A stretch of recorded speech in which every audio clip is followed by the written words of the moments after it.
The same thing happened to me in London with Mrs. Thatcher, when suddenly we were invited to lunch with Mrs. Thatcher. I'd never been invited before to 10 Downing Street. I know Ted Heath very well. I know quite a few of the old prime ministers. They've never invited me. And suddenly this invitation to 10 Downing Street from Mrs. Thatcher. I couldn't understand what happened. And then I realized it coincided with the state visit of Mrs. Finnbogadóttir, the president of Iceland, another lady. And then I remembered, of course, that there had been this cod war between Britain and Iceland, in which warships, small warships, had nudged each other north of the Arctic Circle as a kind of wet run for the Falkland Islands. And there had been no connection between Britain and Iceland since. And Mrs. Finnbogadóttir was coming over to England to try and smooth everything over as though the whole thing was now forgotten. And I suddenly realized, because I was in Iceland seeing a play of mine, which they were performing at the National Theatre. It was I don't want to boast, but it was an enormous success. It ran 4 nights, which for Reykjavik is a very long run, as you know. And I remember very well, because Mrs. Finnbogadóttir at that time was not yet president. She was still the secretary of the National Theatre. And so I went to her during rehearsals and said, Mrs. Finnbog, yes?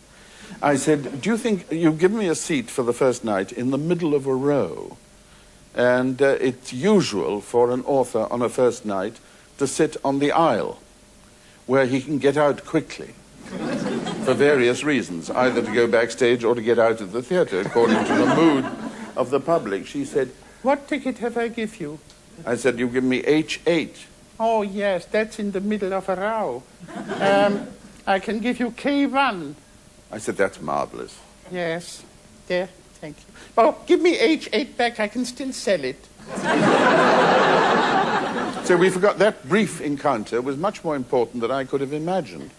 Because since Mrs. Finnbogadóttir had become president in the interim, as the war was declared, she knew nobody in England, except me, or 1 or 2 others probably, but I was among the only ones she remembered because of KH1. And so I was on her list for lunch. And I arrived at lunch with my wife, and we sat on a small table facing Mrs. Thatcher, who is not very good at disguising her emotions,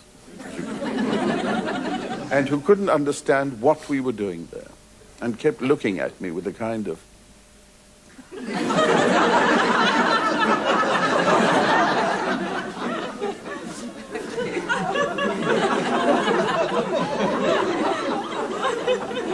And eventually she couldn't bear the tension any longer, and she said, what are you doing here?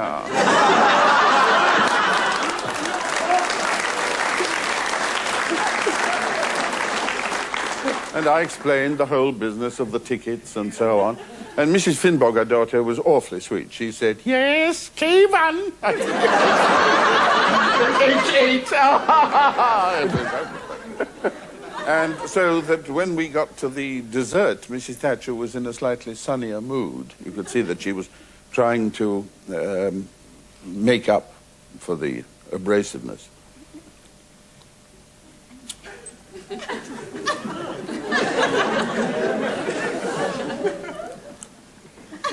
And she suddenly said, in a fit of generosity, why don't we see you here more often?